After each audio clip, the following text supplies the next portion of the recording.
recording. December 14th, director's cut, and I don't think I have any updates. Just a reminder though that if you are dialing in, to have your audio and video on mute so that we can display correctly, and otherwise I will hand it over to Lynn. Thank you, Katie, and once again, thank you for joining us for the December director's cut and oil and gas update. We're talking October production.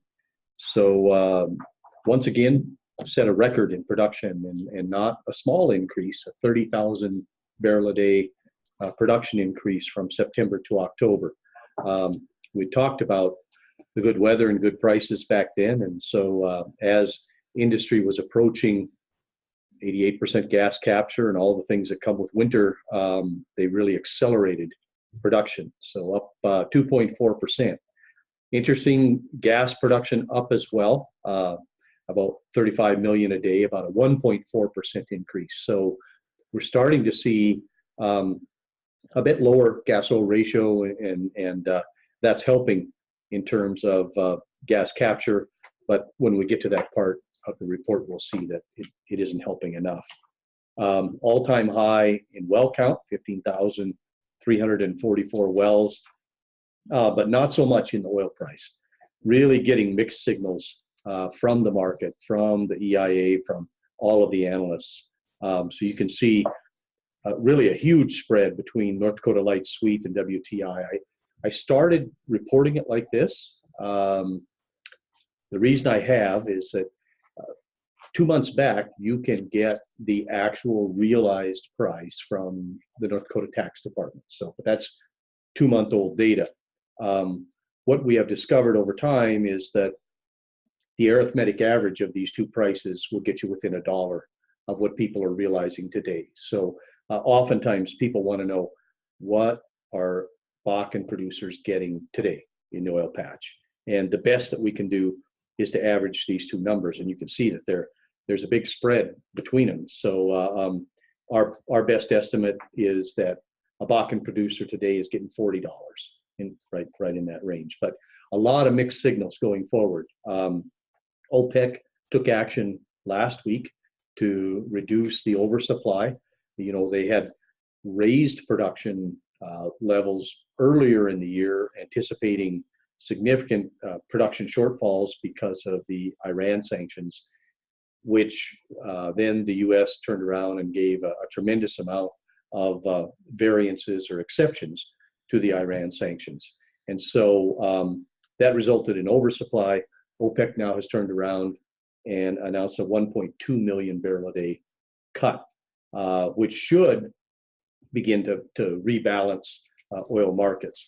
But you've got the storage overhang resulting from that oversupply, as well as concerns about the China economy and all of the things that go into that, including the trade disputes. So a lot of mixed signals, and the bulls and bears are duking it out in the oil markets. But you can see a very broad spread between North Dakota Light Sweet and WTI.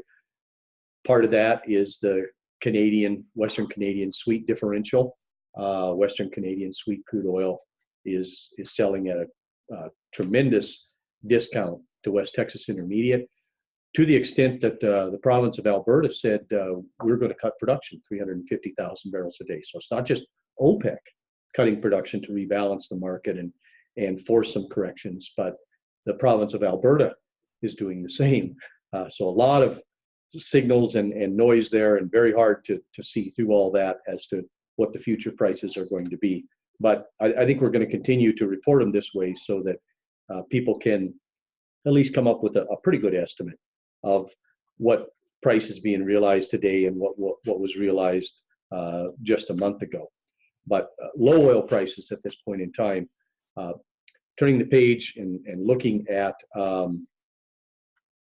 storage, you can see that U.S. storage on the graph got near the top of the 5-year band, but it has since turned around, and I'm not sure if Justin's going to talk about it, but there were a lot of refinery outages in the September, October, early November timeframe, and most of those refineries are back on. So part of that was just an organic build in inventories for refineries that were down for turnaround. But we're seeing the impacts of the lower oil prices and the winter weather. Wells waiting on completion is up. Inactive well count is up. And we're seeing pressure from gas capture, workforce, competition, and price. I have an error on page 2. I failed to look up the current natural gas storage. So it says 16%. It's actually 20% below the 5-year average. And so we're seeing significantly improved natural gas prices as a result of that. And so for the first time in recent memory, natural gas and crude oil in North Dakota are selling at the BTU ratio that's normal for crude oil and natural gas. In past months, we've been in the 20s and even sometimes in the upper 20s. The normal difference between the two should be 6 to 1 based on the heat value that's in natural gas versus crude oil. Why did this happen? Well, there wasn't enough gas put in storage over the summer for the cold winter weather that we saw in November. So greatly improved natural gas prices. I think the folks that are building and turning on new gas plants now and in the first and second quarter of 2019, they're going to be really happy about this because natural gas liquids and natural gas prices are up. So there's going to be some market incentive to work on gas capture. Gas capture held pretty steady, just a slight drop in the daily rate of gas capture, but a growing difference between trust lands and non-Fort Berthold lands, and a growing difference between Industrial Commission goals and actual. So we're talking October here.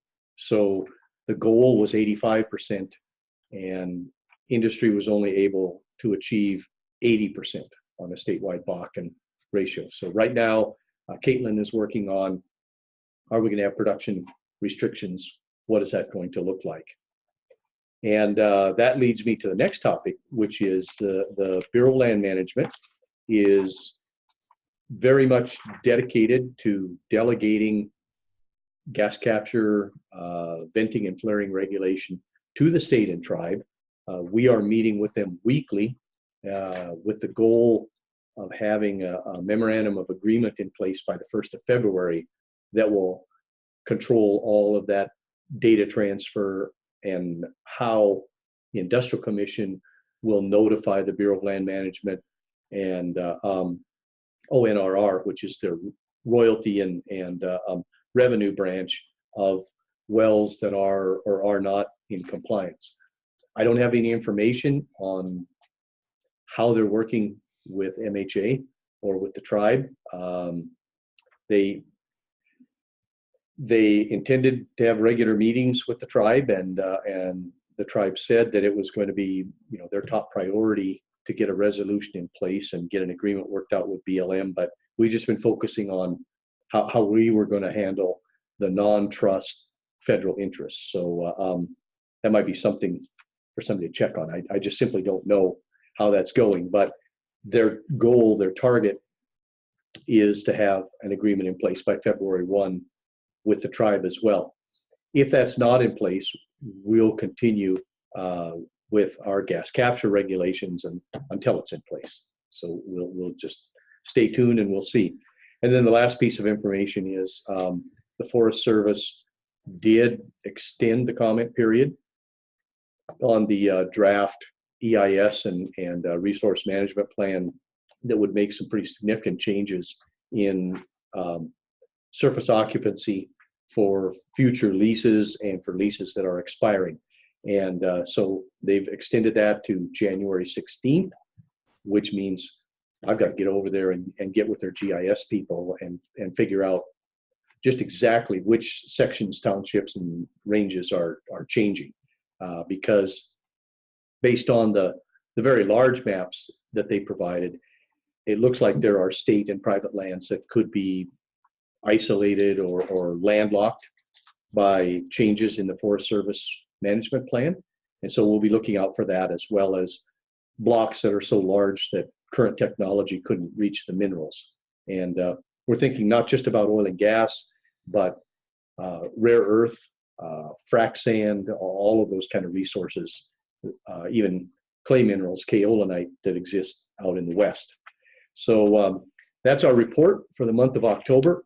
Record oil production, record gas production, steady gas capture, much lower oil prices, although that has not translated into a drop in rig count. It has translated into more non-completed wells and more idle wells. So stay tuned.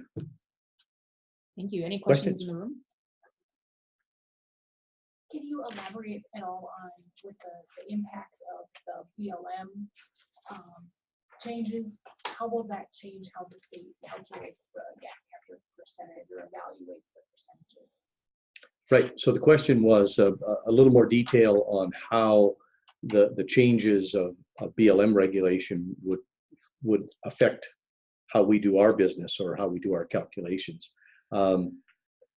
It's our current understanding that the trust wells, there would be a list of trust wells provided to us on a monthly basis by BLM, and those are to be removed from our calculation spreadsheet and regulated completely by the 3 affiliated tribes.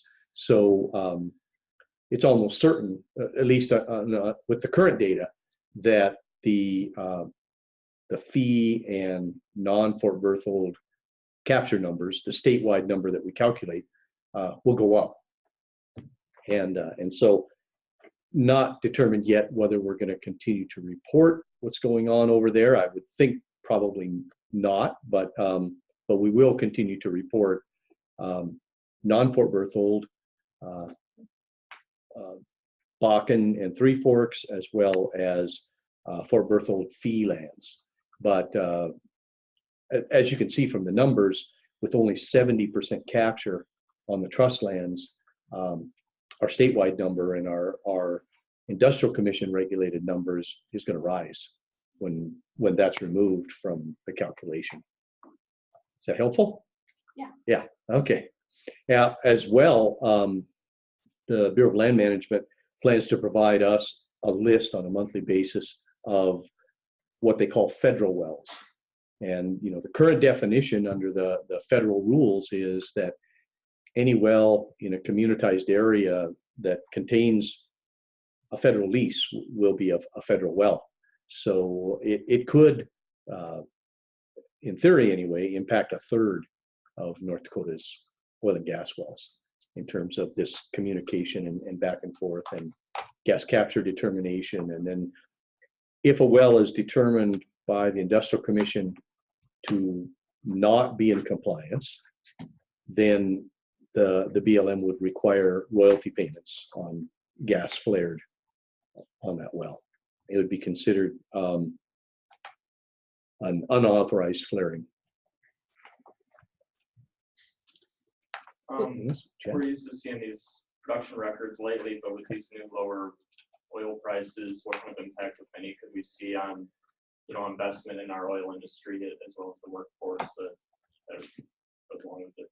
Sure. So the question was, we've gotten used to seeing month after month records, and for the most part, we kind of really like that. But now we're seeing lower oil prices. We're seeing pressure from the gas capture. We're entering winter. What's that going to mean in terms of investment? And the signals I'm hearing from industry is that they're going to slow investment through the first quarter of next year to some extent. And so our anticipation is that we plateau or we see much slower growth in production from now until April or May. So it's anticipated that investment in drilling, in hydraulic fracturing, in well completions is going to slow. Investment in gas gathering and pipelines is going to remain just as high as absolutely possible. Weather like this means that they can actually put pipes in the ground even when it's cold. I know you saw probably a spill report on a really big spill yesterday. It was fresh water. So we never like to spill anything, but it was a case where a WAS pipeline was impacted by some other construction. And so the good news was it was fresh water, no damage, no long-term damage to anything. So we never like to spill anything, but if you're going to spill anything, fresh water is the thing to spill. So again, full speed ahead on gas capture investment, but slowing in terms of drilling and hydraulic fracturing. I have a follow-up question on the BLM discussion. So there have been some industry lawsuits that have shut down the regulations for venting and flaring. So just wondering why BLM is now moving to create new regulations on some of those royalties for flared gas with the tribes. Mm-hmm.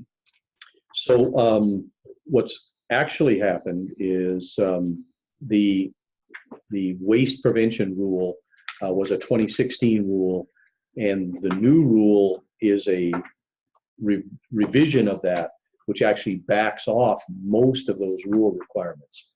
And probably the huge change in our world that it makes is to delegate regulatory authority over waste prevention, venting and flaring, to the state on federal and fee lands, and to the tribe on trust lands.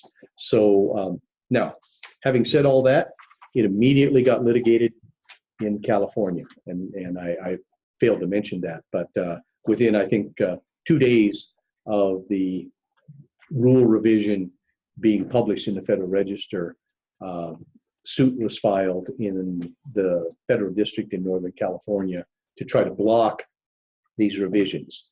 And it was a group of environmental organizations, as well as the states of California and New Mexico, that filed that suit.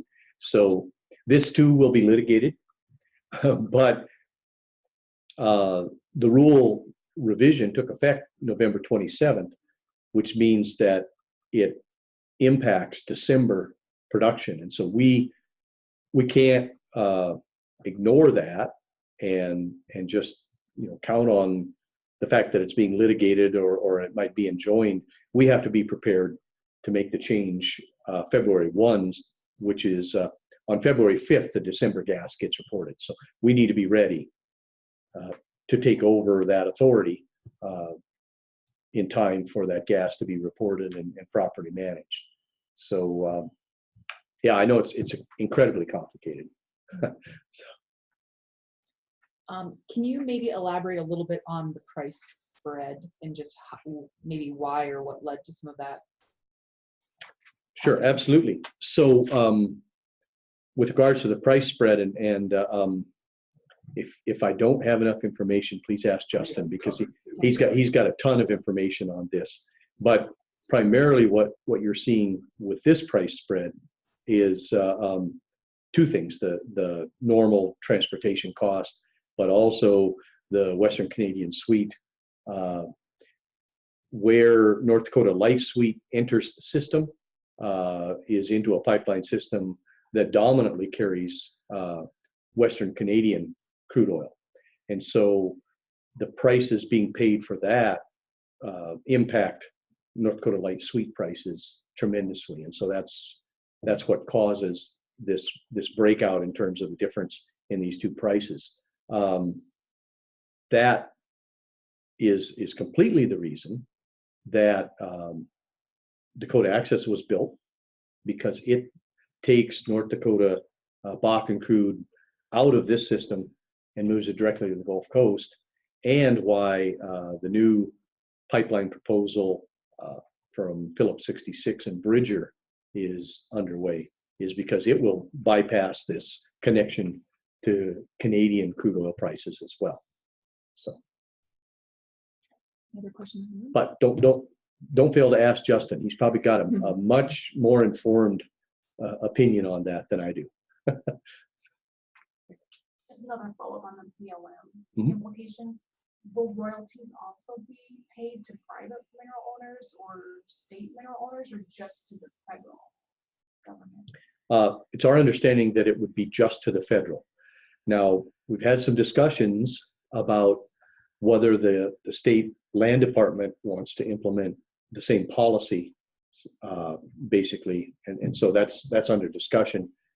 Does the Department of Trust Lands and the Land Board want to implement the same policy, saying if a well is found to not be in compliance, do we want to require royalty payments? So no decision there yet, but it's under discussion.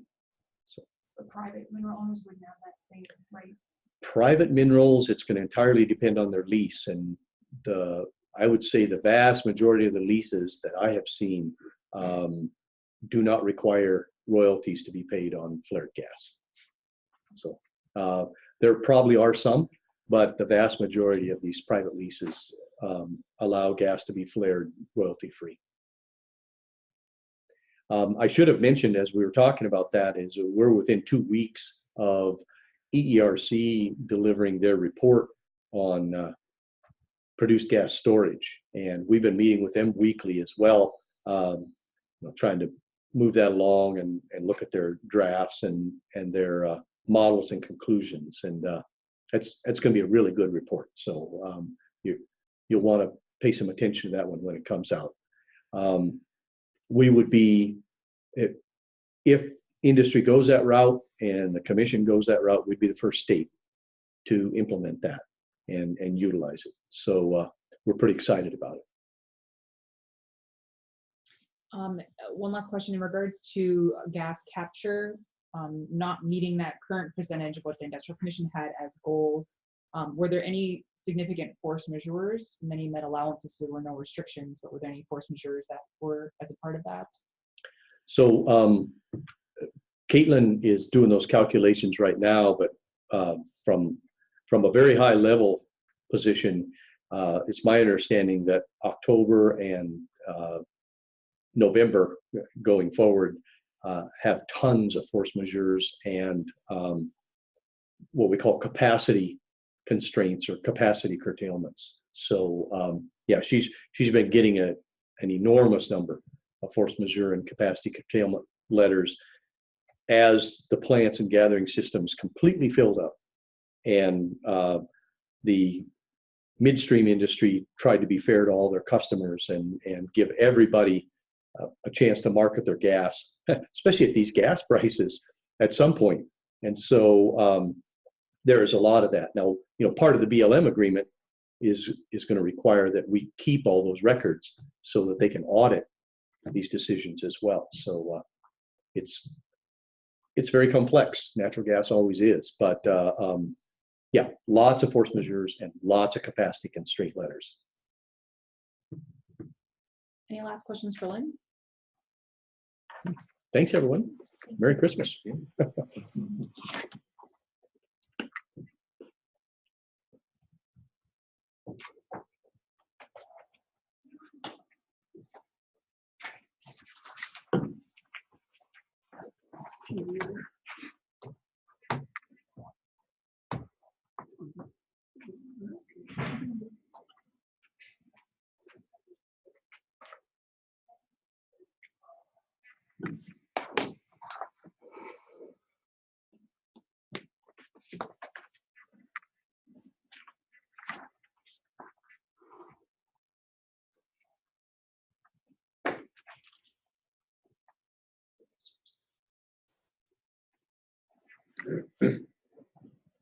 All right. Well, good afternoon, everyone. Justin Kringstad, Director of the North Dakota Pipeline Authority. We'll get into some standardized material, and I do have some more color and some more details surrounding prices that I wanted to spend a little special attention on here today. On the oil production scenario around the Williston Basin, one thing that if you don't look closely, you might not see it, but continuing to see some upward trends in eastern Montana oil production. If you look in my hard copy report, Montana now has 4 active drilling rigs, which is up from 0 just a number of months ago. So we are starting to see some more activity on that western side of the play. That does definitely impact the overall transportation dynamics, not only for crude oil, but natural gas and all the other products. So we'll keep an eye on that. I'll keep everyone updated and what that might mean for the overall transportation in the region. Overall production month-to-month growth, you saw that in Lynn's chart. Definitely not record setters, but certainly notable and sizable relative to what we've seen over the past. When we look at October transportation for crude oil out of the region, the pipe and rail side stayed very, very similar. Very small changes on the truck and the refining side, so not any major shifts. I'll get into some of the market dynamics in play and why things were fairly steady from September to October. Again, just that historical trend. The one trend line that did start to deviate was that Brent WTI spread heading to that $10 per barrel range. That was as of October. When we look at even through the current day this week, we're still seeing that Brent WTI spread in that $9 to $10 range, which is certainly enough to make it economically attractive for shipping companies to put that barrel of crude oil in North Dakota on a rail car and try and get it to the east or west coast. In some cases now, folks again looking at the Gulf Coast as a potential destination. Total crude by rail volumes down slightly from September to October. Again, still hovering right around that 280 to 290,000 barrel per range. When we look at where those barrels were headed, at least through September, again, the destination information from the EIA is lagging further than the production side, but still the West Coast continues to dominate the destination for North Dakota crude by rail, followed up by the East Coast, and still some slight volumes that may be heading down to the Gulf Coast. And when we start talking about what was taking place in November and even here into early December, I wouldn't be surprised if we do start to see some more barrels being marketed down towards the Gulf in order to bypass some of the traditional congestion points on the pipeline network. Prices as of September, again, following suit with where those barrels were headed. Pad 1, Pad 5 being the highest price markets, followed up by the Gulf. And then the Pad 2 area for September, this will likely look different when we start getting further into the year. But at that point in time, still very consistent with historic trends being, again, that $6, $7 below the Gulf Coast prices. As of this morning, again, no major changes. That Brent WTI spread still $9, still almost $7 spread between Cushing, Oklahoma, and that Gulf Coast light sweet barrel price. Still very high volumes of oil being reported as moving through the border ports, both in and out of North Dakota. Again, this does include not only truck traffic going north and south, but any type of rail movement that's being captured through those border ports as they move through. Primarily on the import side, a large chunk of that 140,000 plus barrels per day is going to be Canadian unit trains traveling through the North Dakota ports. I'm still anticipating, though, that somewhere, I hate to put a hard number on it because I don't have it calculated, but somewhere in that 30 to 40,000 barrels per day may be a reasonable number to assume for barrels that are coming into the North Dakota system, either by truck and staying and trying to get on to either one of the rail networks or the pipeline networks in North Dakota. So again, a large chunk of that is just rail traffic being picked up in the numbers, but there is still a sizable number of barrels that are entering the system and getting on to one of the North Dakota exit points. An update on my production forecast and takeaway chart. I put this out last month with the announcement of the Liberty pipeline system. There's been some slight modifications. I have updated my forecast to reflect current price outlooks. Again, very closely matching exactly what Lynn had alluded to, that case 1, which is closer to my expected scenario. Coming through the winter months, I'm anticipating the growth curve to really break over, and very modest growth at best as we move through the winter time and into the first quarter of 2019 before activity is able to rebound and start driving that production curve higher again. The Liberty pipeline system on this graphic is at 200,000 barrels per day. Again, that overall, that total system is proposed to 350,000 barrels of capacity. Roughly 200,000 of that is estimated right now during the open season process for the North Dakota portion. Again, that open season will drive those commitments and what the capacity will ultimately be, but it will not be that full 350 for North Dakota or Williston Basin crude. The rest balance being made up by Rockies production from other plays on the route. So now get into that pricing question. When we look at North America as a whole, you've likely heard me talk about Clearbrook, Minnesota, and that being the first major marketing point as crude oil heads towards the more traditional or Midwest Great Lakes refining complex. But you'll notice, if you look really closely at Minnesota, you'll see that Clearbrook terminal.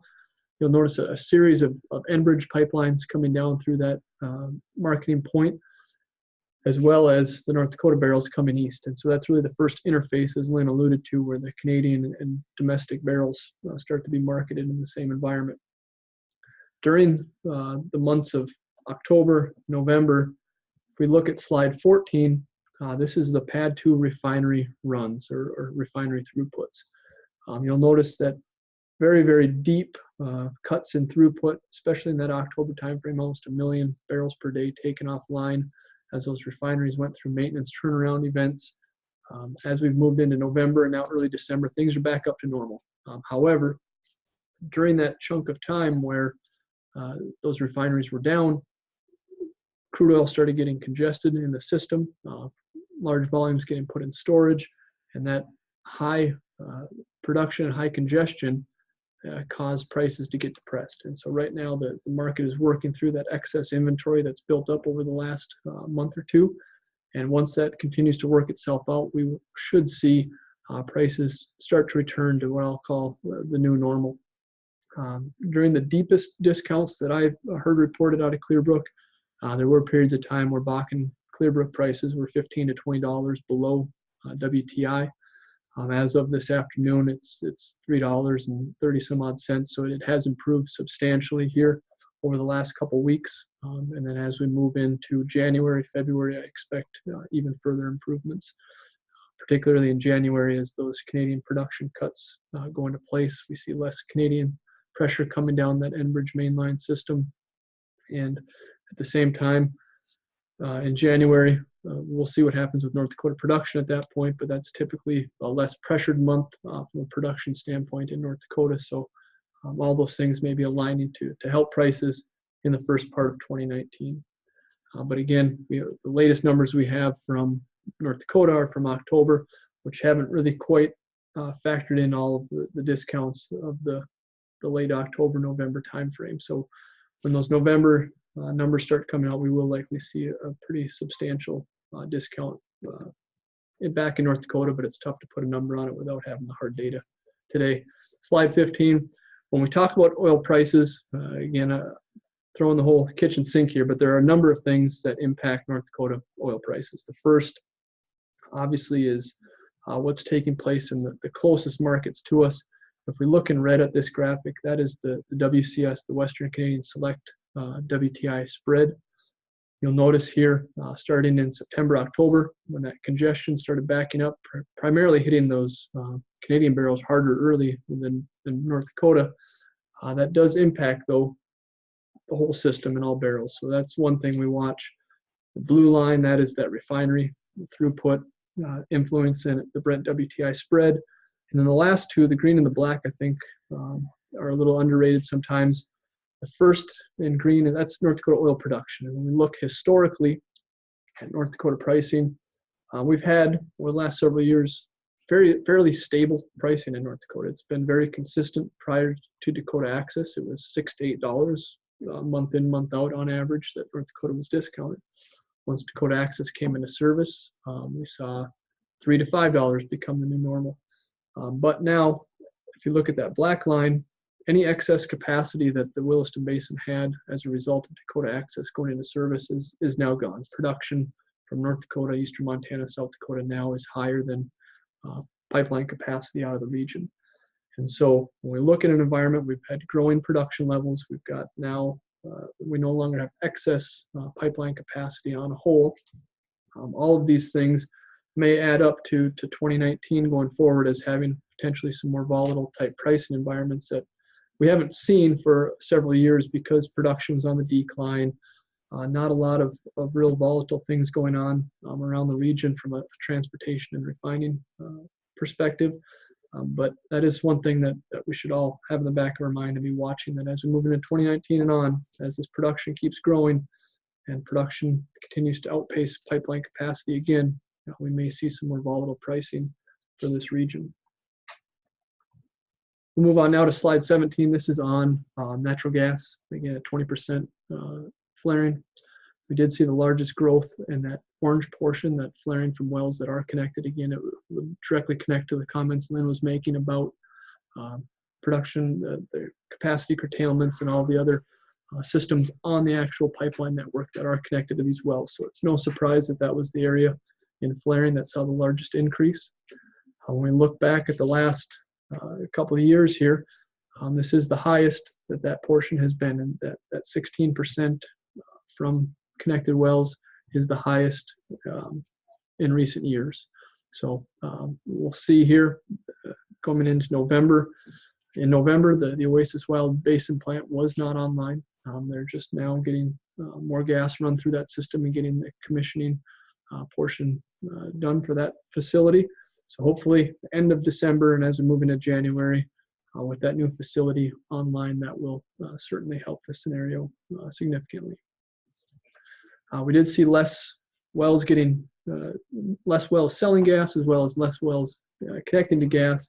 But the good news was that the new wells selling gas did outpace the new gas producing wells. So again, the industry, from a gas capture perspective, getting wells connected, they did outpace the producer activity, which is a good sign for the month of October. And then just an updated graphic on plant capacity in the near term. Again, you'll notice the November target, and then in Hunter Green, that is the new capacity that's being added. The Wild Basin facility was now moved into that December timeframe, so there is more white, I'll call that, the area under the production curve here in the near term. Hopefully, again, as we move into 19, as a series of plants start coming online, the scenario will improve. And then the long-term vision, again, looking at that post-2020 type time frame and what type of investments need to be put in place. Again, I would suspect that in the next 3 to 6 months, we'll likely see more announcements and capacity expansion opportunities in order to address the long-term curve growth. So with that, a lot of different topics. I'd be glad to answer any questions on any of it. Any questions for Justin? I guess there were a lot of different things you just went over. Can you explain to me again the impact of the crude and how that relates to the congestion at Clearbrook? If that was a factor there. Yep. So if you look at the CAP North American map, you'll notice again Clearbrook. You'll see a series of pipelines coming out of Western Canada that market through Clearbrook, and that's where those North Dakota barrels come in on the Enbridge main line. At Clearbrook, again, that's the first major marketing point where there's transparency in the price environment. Majority of those Canadian barrels are being processed in that PADD 2 refining complex. PADD 2 of the Great Lakes are tooled in general more towards a heavier Canadian barrel, but there are North Dakota barrels that enter that system and get priced off of competing crude oils, and refineries and purchasers will look at other crude grades and what the market's doing, and they'll price your barrel accordingly. And North Dakota was impacted by that. So any barrels heading east into the Great Lakes were certainly impacted by the hit that WCS crude was taking in the months of September, October, and November. Justin, is there any indication that companies are moving to Montana for a specific reason? What might be driving that activity? In Montana? I don't have any details on who the companies are, what formations are being targeted, or fields at this time. Any other questions for Justin? Any updates on when we'll know more about the open season for the Liberty pipeline? I have not heard a public open season closing date for that project. So hopefully within the next month or two, things start to have a little more clarity. One more question. Any indication on future investment in midstream and any additional pipeline coming in? Yeah, so when we look at pipeline needs across the whole spectrum of the oil and gas industry in North Dakota, when we look at crude oil, when we look at natural gas transmission, natural gas liquids transmission, gathering, processing, every single front is going to have additional investment made in order to keep up with production growth going forward. There's not one segment of the industry right now that is positioned for the long-term growth that we're anticipating. So the companies that are active in those areas are working those projects in-house in the boardrooms, trying to figure out, how do they expand existing systems? How do they design, develop, and market new projects out of the region? So the answer is yes, there will be more infrastructure coming. Any last questions? All right. Thank you guys. Thank you. Have a great holiday. Move on.